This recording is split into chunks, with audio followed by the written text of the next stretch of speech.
All right, so here's what we're going to do. There are 4 things that I think that we need to do. Number 1, we got to get Congress to help us establish some collective bargaining. What that would do is that would have the players and both parties be able to agree. That's the way the courts would have no say. We'd have to adjust the transfer portal. My idea is to let the kids sign 2 or 3-year contracts. Okay, no free agency every year. If you want out of a 2-year contract, both have to agree.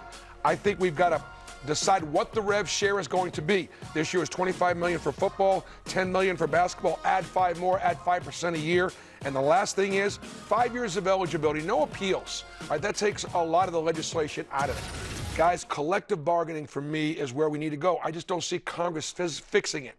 In other words, somebody representing college basketball, college football, somebody representing the players, have them get together, decide what the rules are going to be, agree to it, then the courts are out of it. Right now, the game is terrific on the court, but it's completely out of control off the court. I agree with all of what Coach put up there, and I'm not really a fan of guys getting the money and then leaving after that year. I like the 2-year contract thing a lot because it creates a little continuity within the team. You're still getting the money, right?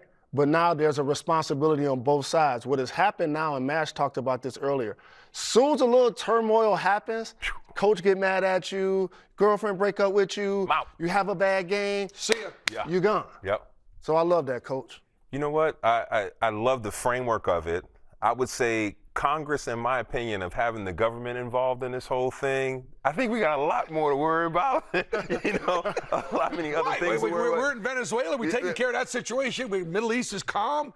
We got a problem with college athletics. You got health care. You got inflation. You got a lot of different things. Yeah, exactly.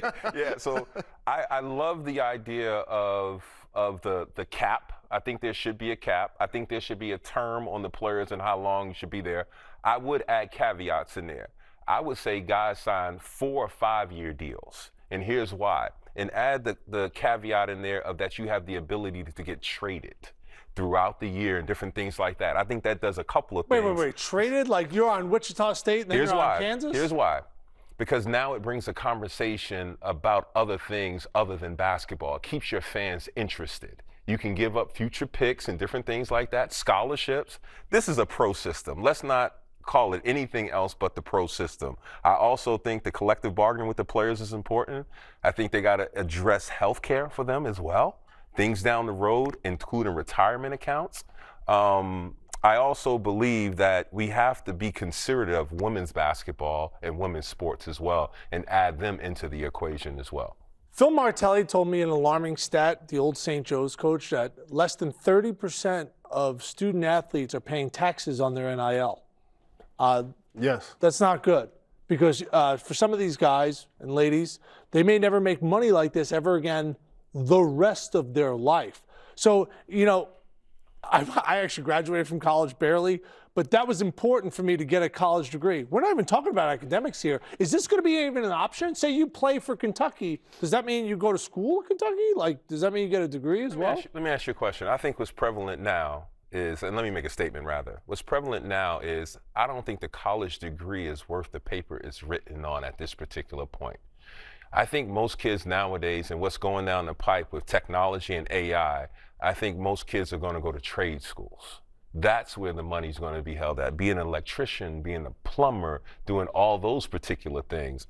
I don't think the college degree, unless you're going to be a surgeon or something like that, there's a lot of things you can pick up on YouTube. Man, there's a lot of mom and dads right now angry at you, Mash, because they're writing a check every month to send their kids to Auburn or Michigan or Northwestern. I think the sooner that we recognize that something drastic has got to be done, the model needs to be changed. Again, what's happening on the court and on the field is great, but we got Ole Miss right now playing football for national championship. The head coach and the offensive staff are coaching at LSU. This is just doesn't make there's no common sense to it. If the season's over, we got to fix it. And you talked about parents writing checks. There's a lot of students with student debt. That's an issue as well that we got to take consideration of. Is it worth it to go to I just wasted 6 years of my life at college, you just said. I was like Tommy Boy. Yeah, now you say the degree's worth nothing. Thanks, Mash. I really appreciate it. Sorry, Mom and Dad. They didn't pay anyway. I got you. That's all good. Good night, everybody. See ya.